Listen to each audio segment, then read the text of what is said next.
Welcome back, everyone, to the Restaurant Rockstars podcast, engaging topics to help restaurants build their brands, rock their profits, and deliver amazing guest service experiences. Today, I'm very excited. I have Mr. Jesse Vazquez, and he is a seasoned operator and a consultant, and he's got so many key learnings and great things to tell us. I was really excited that he reached out to me recently, and he presented a series of topics that I just knew that the audience would want to hear. So welcome to the show, Jesse. I'm so glad you're here. Thank you, Roger, and thank you for having me on. And I'm super excited to be here. Well, I'm so glad you are, Jesse, because again, I think your story is fascinating, and I'd really like to find out where it all began for you. You had an early start in this business and lots of early inspiration, and let's hear about that. Well, it all started obviously back in when I was a kid. My father was a waiter, and he was a waiter for Luchow's, which was a famous German restaurant in New York. And when I was young, he would take me in on certain days, and I got to hang out with the chefs and the cooks and the wait staff, and I ate the pre shift meals with them, and it was a lot of fun. And he would work a lot of catering events, so he would bring me along. And eventually, I got to the age where not only did he bring me along, but I also got paid to come along, which was always a great thing. That is a good thing, Yeah, especially so at a that young age. especially as you're going through high school to have some little extra money to have some fun. Right.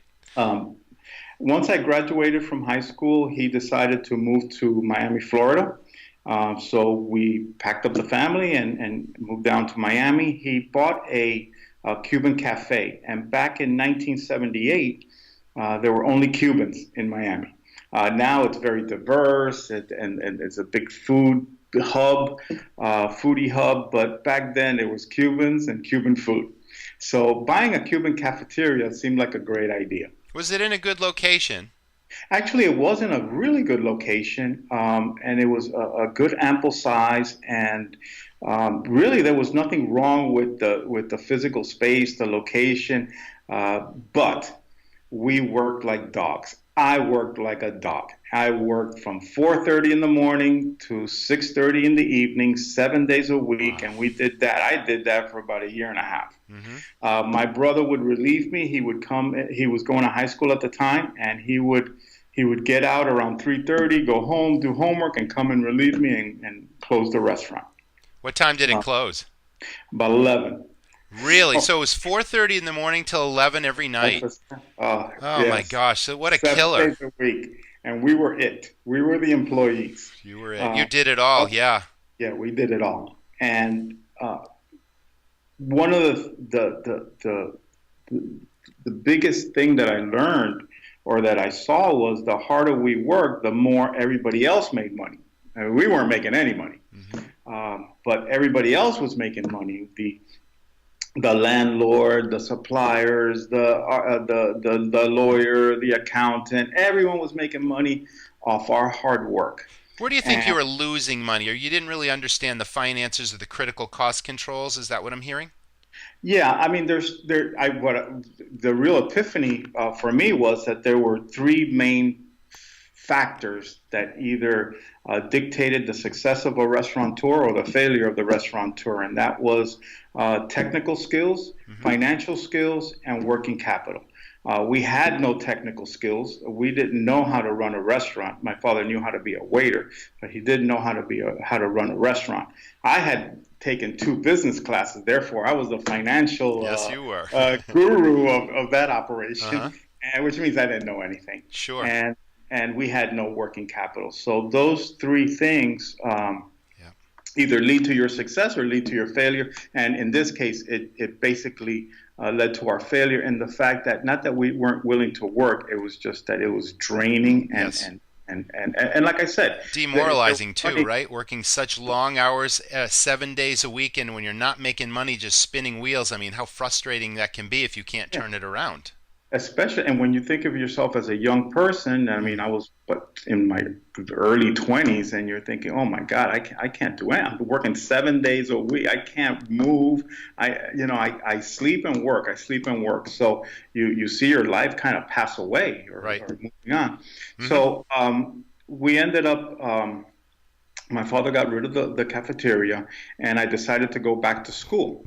I went and got my bachelor's degree in economics and finance, and decided long before that I wanted to pursue a life in this industry and eventually own my own restaurants. But I was going to do it right. And if I was going to do it right, I had to learn the financial skills, I had to learn the technical skills, and I had to accumulate working capital.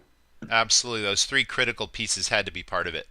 Absolutely. Hmm. So the funny thing is, going back to this time, we're looking at South Florida, Miami Vice. The clubs were happening. I was a young guy, and I was out, clubbing while I was in college. And I became friends with a manager of probably one of the most famous clubs down here. And I asked him, "How did you become the manager of this club?" Thinking, I want to be a manager of a club like this. Yeah, that's You pretty get to meet glamorous all and the exciting, girls isn't it? and Yeah, get paid well, and it's a nice right. lifestyle. He told me that he graduated from college, but that he really learned all he needed to learn through McDonald's. So after I graduated, I went and started working for McDonald's as a manager trainee. Disappointed everyone in the family. Right. Everybody said, Here's a "Well, college degree, economics and finance, and now you're working for McDonald's, and it's like, what are oh, you sugar thinking, bird, right? what are you thinking?" But I Of knew that course. this was the avenue that I needed to take in order to learn the skills that I needed to learn in order to reach my goal. Oh, And absolutely. I mean, some of the most successful people that started with McDonald's just working in a store now own multiple franchises, right? They've taken it to every level of the industry. You've got a great story about that too. You learned a lot about that business from that. I mean, it was a crash course in the restaurant business in so many different areas, right? You learned so much from that. absolutely. I mean, I worked 13 years for McDonald's. I was able to go and open stores not only domestically but internationally. I worked alongside the drafting department, the construction department, the real estate department, the human resource department, and I learned a little bit about every aspect of the restaurant business. I wasn't the most knowledgeable on any particular aspect. I was very strong in operations, of course, but uh, I learned enough, and I accumulated thanks to a great, hefty profit sharing program and stock option program. I had enough money where it was time to go and open my first restaurant, which I went and did. And What year surprise, would that have been, Jesse? Take us that back in time. was that was the restaurant opened in 2000, and I left around 1999, early 1999, to get everything going and started the process. And you found a location in a high traffic area, and then you branded it. You came up with a concept and the theme, and now it was based on a lot of your past learnings. Tell us about that. Yeah, well, the location was excellent, and I learned a lot about picking location from my experience in McDonald's, traffic flow, ingress, egress. I mean, Yes, I yes. kind of had the basics in place. Yeah, you're on the Uh, street corner counting cars. yeah. Oh, yeah, aerials back then. Nobody did aerials. I did aerials, and it was really a great time, and it was fun, and it was exciting, and I was all in, for lack of a better term. Hmm. Yeah, Um, excellent. Now, what was funny is, I mean, what some of the things that really surprised me was, the problems I had with permitting and just little things that you're always going to learn something. You're always going to learn something new. I had problems with zoning, which I thought we'd never open, and one of the things that I learned from Ray Kroc, the founder of McDonald's, is it's not about how smart you are, it's how persistent you are. And I was persistent, and we got it open. And I want to share a story with you because I'm sitting there the day that we're going to open. It was a fast casual concept, and we were open from lunch and dinner, and we did deliveries, but no breakfast. So it was around 10. We were going to open at 11. And I'm sitting there paying some bills, and I realized I have $24 left in my account. But I started seeing a Crazy. line form outside. Yeah, Now we're not yeah. going to open till 11. It's about 10:30, and I just said, "Open the doors." Yes. And my manager came over and he said, "We can't. We're not ready." No, this is it. We're Don't lose opening. any business. Don't keep them waiting. No, Don't let anyone walk away, right? we sell sodas if we have to, but Right. this was a high Anything. school that had let out for lunch, Yeah, and I had a small window of opportunity, and I took advantage of it. And I knew the next day we open at 10, but today we open now, absolutely. and that's how it started. That restaurant ended up doing 2.1 million its first year, and to put that in perspective, the average McDonald's did about a million four back in 2000. So this is 2.1 out of 1,300 square feet, probably about anywhere from 32 to 36 seats. Let me ask you, did Um, you have a bar business as well? Were you selling liquor then? no, no, I didn't. This was pure food. Yeah. It was in store and deliveries. And I did a lot of catering. I did a lot of street fighting to build the brand. Back then, there was no social media, so you were the social media Yeah. being out there. I didn't really do the caterings to make money, even though I tried not to lose money during the caterings, but I Right. always priced it so that people would say yes. What I wanted to do was to capture the visibility component. Of course, and build the brand and people enjoy the food, they're going to talk, and that's your own version of social media way back then. And I Yeah. think that still works today. It I think does. that's No.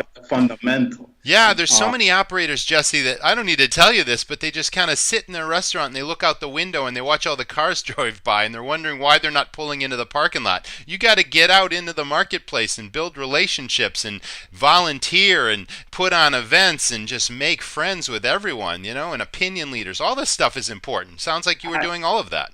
I agree. I mean, today you see, people sitting on their computers, Yeah, posting pictures on Instagram and Facebook, and that's not the way to do it. I think you have to really get out there, and you really have to get it into your mind that this is a fight, and this is a street fight, and you have it to is. go out and street fight.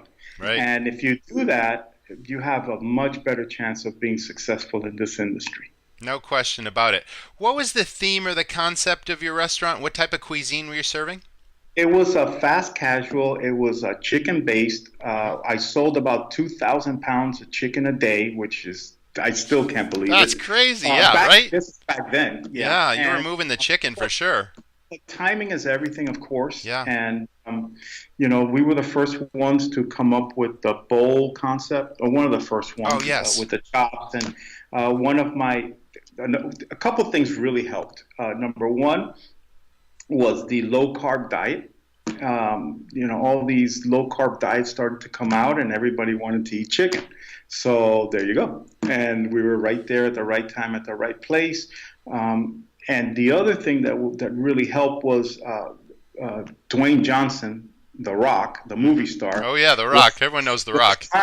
Well, he was The Rock back then. This He is was before he was a customer. he was a customer, him and his wife back then. Then they would come to the restaurant, and people would see them, and the word got out. That's and, awesome.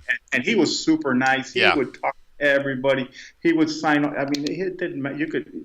People were interrupting him. He was just a great guy. You can't buy that And kind of, you can't buy that type of press and that type of exposure. That's wonderful. yeah, well, basically, I owe him the gratitude that he made the restaurant trendy, and then other celebrities or South Florida celebrities started to come to the restaurant.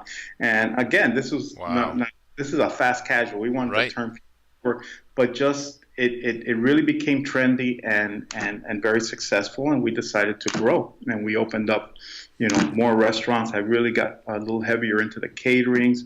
I realized the importance of capturing the high schoolers first, because they bring their parents.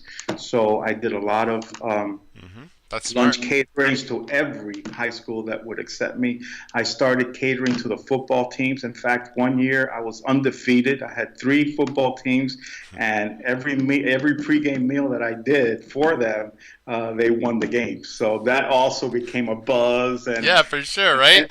and We're that's not what going to win if we don't eat the chicken. Oh, they have to eat it, or they're not. They're not going to win. I love So, not that I promoted that, but It took off on its own. That was the idea. Oh. So it was just a fun time, and I started to grow. We opened more restaurants, and I had worked as a supervisor before, and I could manage multiple operations, but I wasn't used to the money. and the money was flowing in, and I started to enjoy the lifestyle, and the restaurants didn't become fun anymore. So I started to back off a little bit, and around 2007, I decided to retire. I was still young, suffered a couple of heart attacks in the way, and decided to get back, physically in shape and move on. So So the lifestyle was literally killing you. The stress was killing you, the long hours, all that sort of thing. No exercise. You had no time for things, right? right, like you don't realize it because you love it so much. It Sure. wasn't a job; it was a passion, and I Hmm. really enjoyed I it. know that But feeling. it was chipping away at me. And so I took a year off. I decided to retire and realized I was just too young to retire. So I opened up another concept, and it was horrible timing. This was around 2008 during the crash, and it was very difficult. But I mean, you got to go out there and you know, you got to do what you got to do and street fight, like I said, and I did that. But it just really got to the point where I had accumulated all this fun stuff, and everybody was enjoying it, but I wasn't enjoying it because I was building a brand. And one day I was moving a Cadillac booth, and it's just a booth that looks like a Cadillac car, Hmm. and Hmm. uh, the guy that was helping me let it slip, Oh, and I jeez. ended up tearing a tendon, and I just, it was a life-changing moment where, what am I doing? I don't need to do this. Meanwhile, like I said, I had suffered several heart attacks, and I realized that my window was closing. Tell me about consulting. What types of things did you specialize in, or do you specialize in? I just finished a feasibility study for a Venezuelan group. They're looking to expand their concept here. I've done a lot of work with the Spanish, and there are several different jobs with them. But the latest one is a book that they're this one group is writing about the health benefits. And what I'm doing is I'm recruiting different restaurants for them to submit a recipe. And what they do is they kind of look at the recipe and make it healthier while keeping the same flavor profile. I see.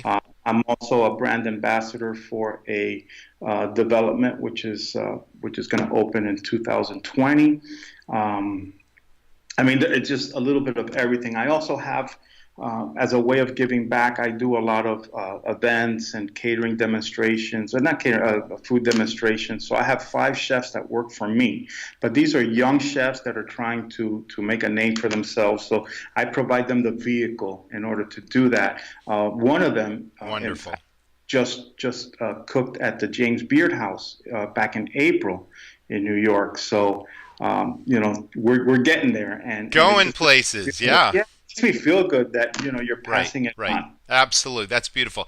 Everyone's talking about the labor shortage today, the difficulty in finding and keeping a great staff, and you had multiple concepts. Was it challenging back then when you ran restaurants and started concepts to get great people? And once you had them, do you have any tips on, how you motivated that team? And it sounds to me like you led by example also. What would you say about that?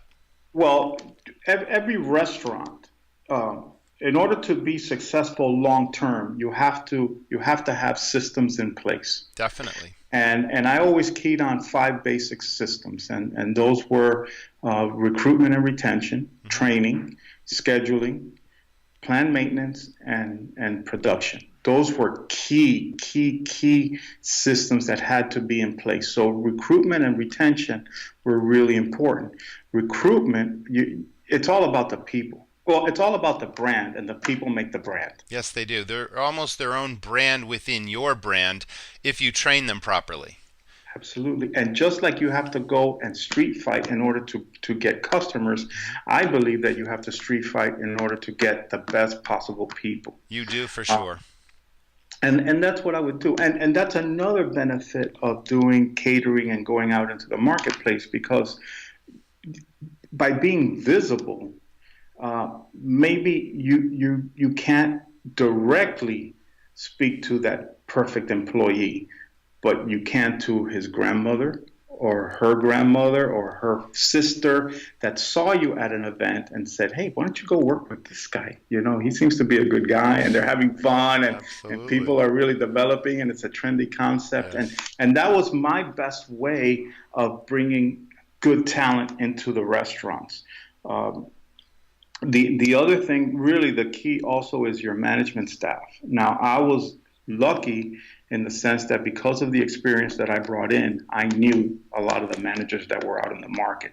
So I knew what their backgrounds were, I knew what their work habits were, I knew what they stood for, I knew who they were, what their standards were. So that kind of helps also in attracting good employees.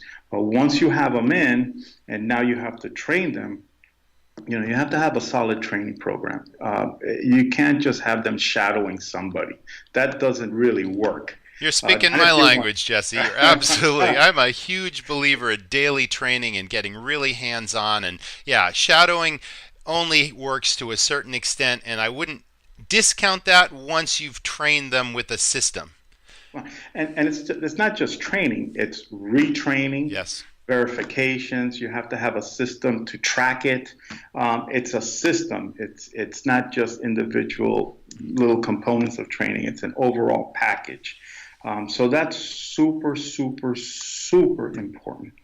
And once you do that, and now you have a productive employee, the last thing you want to do is have that person leave you because of the cost of retraining somebody else and finding and retraining, et cetera, which you're all familiar with that.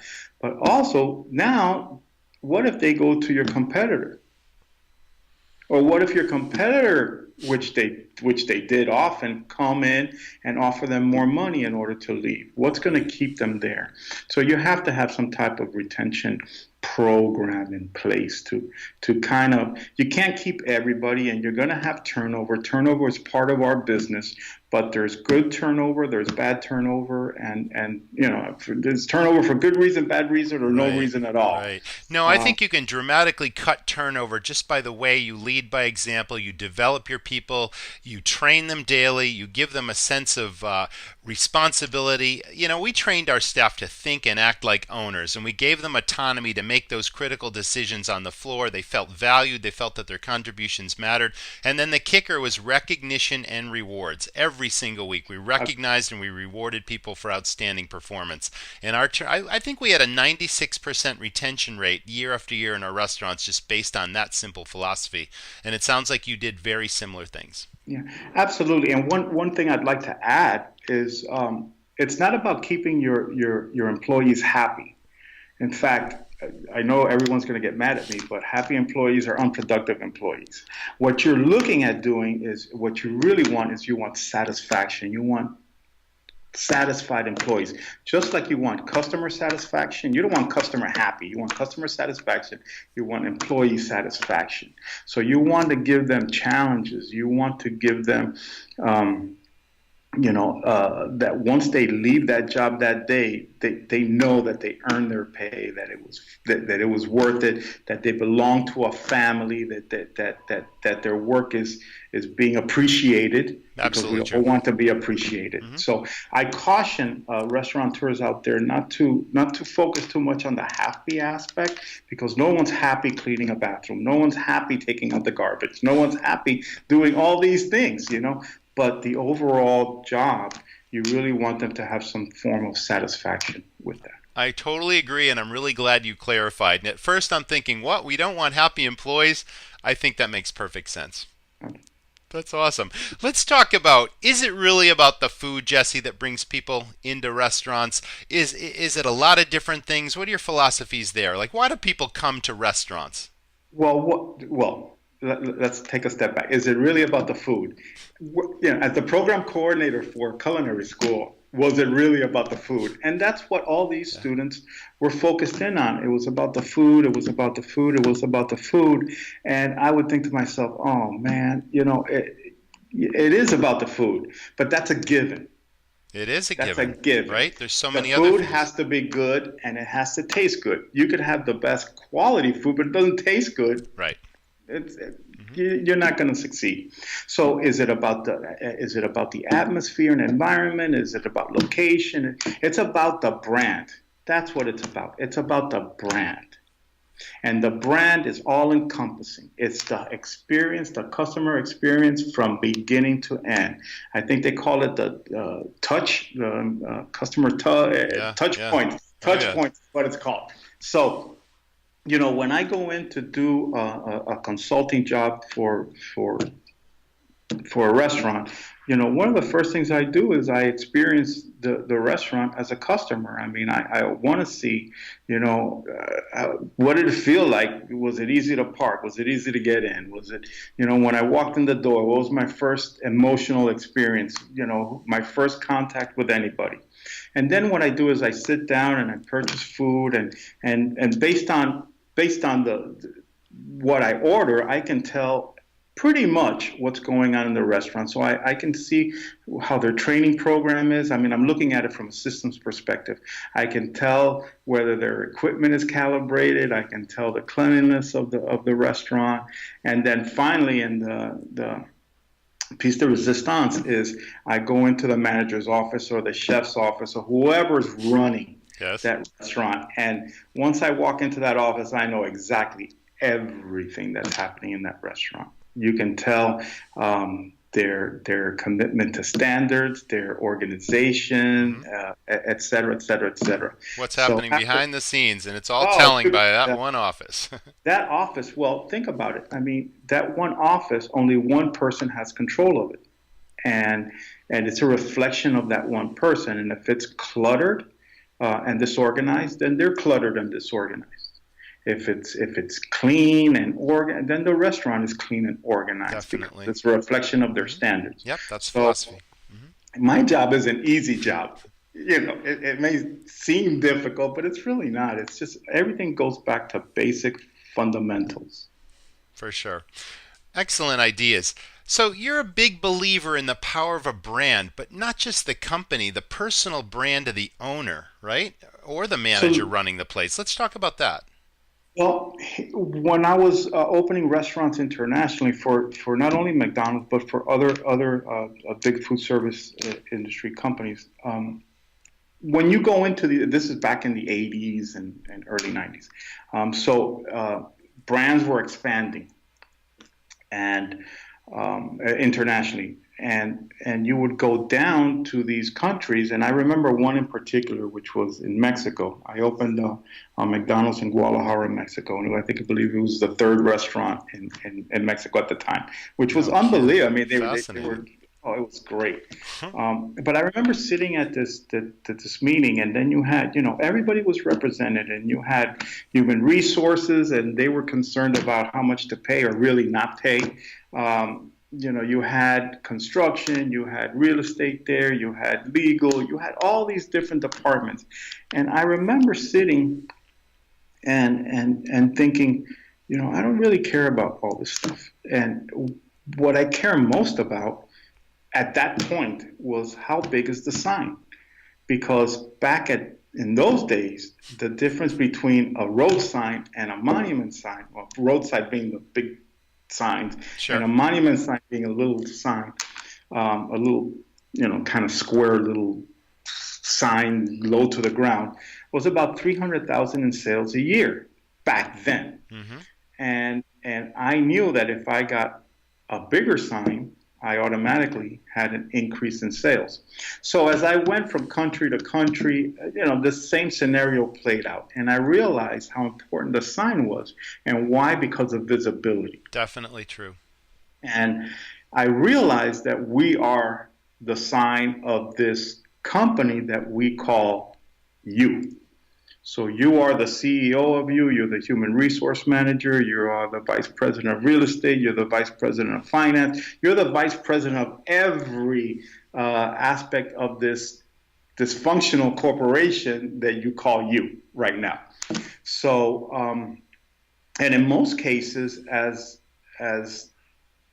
a stockholder of this company, you would fire the CEO. Because you're not reaching optimum revenue and optimum growth. So I started to look at myself as this company, and I started to really analyze this whole concept of the sign. And the sign, the first thing that you want to determine is, what does the sign say? Because once you walk in a door, your sign has already communicated who and what you are. Definitely. So what does it say? So you have to be blatantly honest with yourself. And then what do you want it to say? Because you can always change what the sign says. Well, interesting Um, you say that. I had, our main signs, of course, but then one of the things that was most effective is we had those, changeable letters below the main sign where we could put up specialty messages on a daily basis. Some of them really catchy to capture the public's imagination, some of them talking about what was going on that weekend, that kind of thing. I always recommend, if you could possibly do that, there's so many benefits to being able to customize the messages in addition to the branding of your sign. well, you got to make sure that people can read it, This is true. understand what you're trying Right. to say, Yes. and that they accept it. And Hmm. that was so important. And then other aspects. I mean, I talk a lot about this, and but other aspects of the sign is, you drive around and you see these signs and they have lights out. Well, Hmm. what do?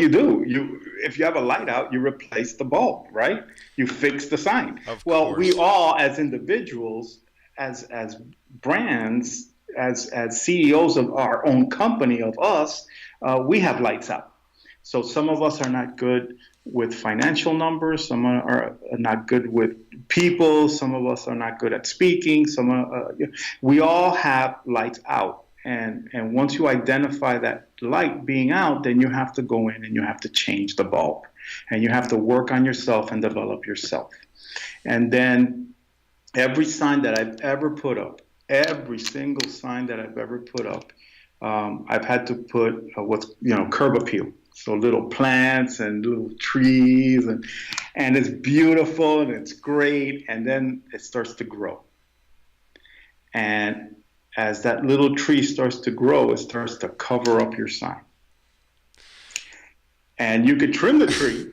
Yeah. And back in the old days, I'm sorry, your listeners are going to hate me again for this, but you could kill the tree.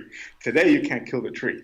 So, not that I ever did or would, but there comes a point where you have to either raise the sign, but you really didn't fix the problem. Hmm. Sometimes you have to relocate the sign. And as individuals, sometimes we have to relocate our sign. And what's the tree? Your trees could be your friends. Your tree could be your significant other. Your tree could be your family. And that's not to say that they're bad. They could be so loving. You can have such loving parents. And I tell this to young people. They love you so much. You were blessed into this great family Hmm. that they protect you.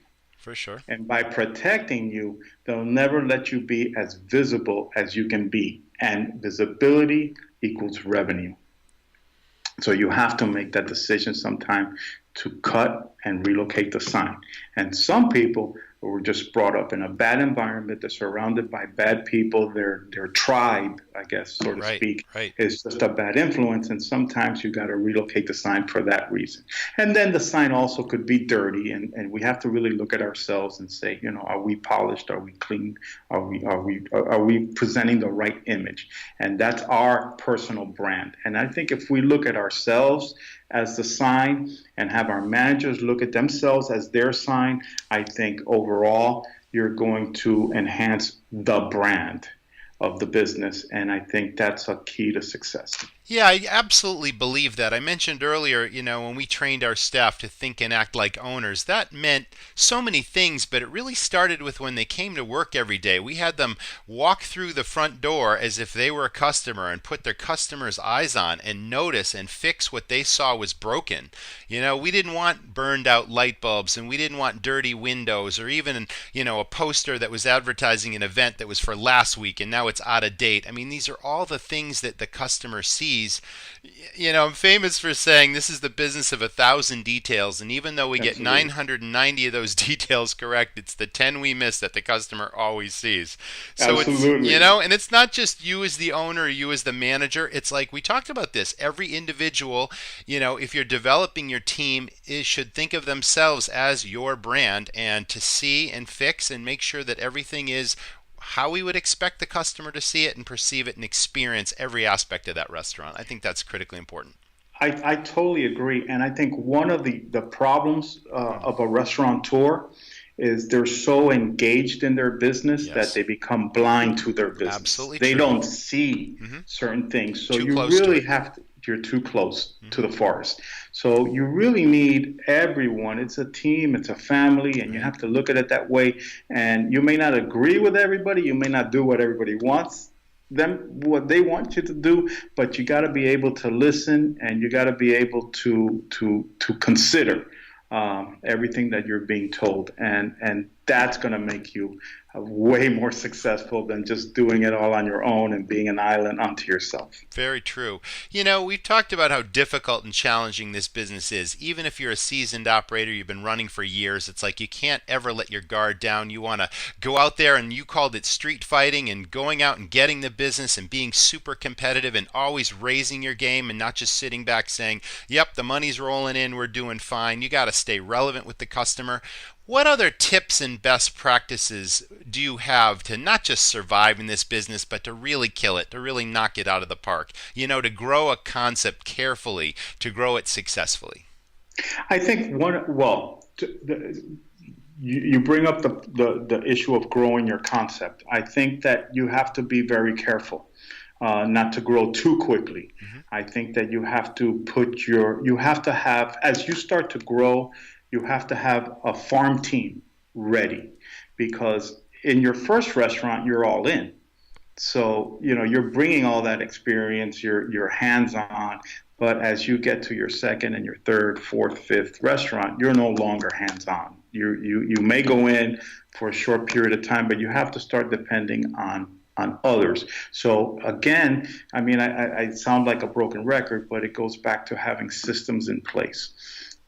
If you have the systems in place, whether you lose a key employee, a manager, if you have to back out, the system is still there. And anyone that can come in, they're coming in ready to ride the bicycle, and that's key. And you have to be really careful. And the other warning I would give to restaurateurs is try to keep the ego in check, because we got major egos, and that's why we're out there and we're risking everything. But that ego will get you in a lot of trouble. That's an And interesting point you're making, Jesse. There's that old adage that says you can't please all the people all the time, but in this business, we really try hard to do that. But when you've got an ego and people complain about an experience, some people can be confrontational. We're working long hours, the heat of the kitchen, all that kind of stuff, and then someone just rubs you the wrong way, and somehow you just got to take the high road and kill the customer with kindness and deliver the best experience possible. And that can be a challenge if you got an ego. I totally agree. absolutely, and it's when you speak to customers or anybody else, whether it's your bank or whoever, Anyone. when things are going right, it's we, and when things are not right, it's I, I and love you that. can never ever forget that. And also, and I experienced this myself. You get to the point where once you're successful with one, two restaurants, you got it down. And so now your third restaurant, well, these what I call screens that I had in place for site selection, etc. Yeah, I don't need a screen. I know a good location. I know this. I know I'm going to do great at it. And that's where you start making mistakes. And you really have to be careful with going away from the fundamentals and the foundations that made you successful. Let's talk about, okay, you've got multiple concepts. You can't be in all places at all times, but you got your systems in place. How much time did you spend visiting the other locations? And when you were there, what did you spend most of your time focused on? Was it analyzing what's going on? Was it, talking to the key people and motivating them? Was it getting into the kitchen also? Tell us all about that. It's a little bit of all those things you mentioned. The Probably let me start with the negative part first. Okay, You know, please, you yeah. don't have time. So time is the biggest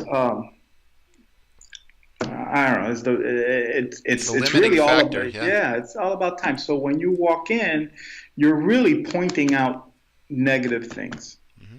things that you're seeing, snapshots that you're taking, and you have to be very careful with that. You have to, because again, we're talking about the importance of retention. We're talking about the importance of family. You want to have the highest standards because that's important, but you gotta just you gotta check yourself. You gotta check yourself, and you gotta, if you really believe that this is your family, then you have to, make sure that you touch them as you would your family, and find out about them, and know who's working for you. When you have your first restaurant, you know everybody, and you know everything That's right. about That's everybody. right. Hmm. But when you have your third restaurant, you're talking, you know, in my case, my third restaurant, I close to 200 something people working for me. It's hard to know each and every one of them. Right. So that's really important. Now, how do you keep high standards? Well, my suggestion, once you become a multiple owner, you have to be, what's the word? Unpredictable. So you show up before they open. You show up 5 minutes before closing. You show up when you're not supposed to show up. Right. And that's kind of a good way to keep everybody on track. And again, we go back to recruitment. You have to have good people, because at the end of the day, it's really all about your people. It really is. Your brand is your people, and that's it. Well, this is excellent advice. It's been a wonderful conversation, Jesse. I'm so glad you had the opportunity to share your insights and your experiences and your journey in the restaurant business. Oh, thank you very much. I really appreciate this opportunity. And if anybody would like to reach out to me, they can on my website. It's JAN Consulting Group, JANCG.com. And, if they want to talk, and believe me, I'm here to give back. I'm going to put that into the show notes to make sure everyone can find you, because I think you're a wealth of information, and it's been inspiring having the conversation. And you brought me on a trip down memory lane, because we've faced a lot of the similar challenges, starting restaurants, running restaurants, and I do believe we share a lot of the similar Yeah. philosophies. And a lot of key things came out of the conversation that I just know the audience will benefit from. So I thank you again for being on the show. No, no, thank you, and please consider having me back, because I think we just touched the tip of the iceberg today. I mean, there's so much more we could talk about, and each of these topics we could expand. Well, you know what? I think that's a great idea. Can you just drop me a line, Jesse, and just send out a couple more of your ideas on what you'd like to cover, and we'll definitely bring you back. Okay, thank you very much. Have a great day, everyone. Thank you so much for listening. That was the Restaurant Rockstars podcast, and we'll see you again next time.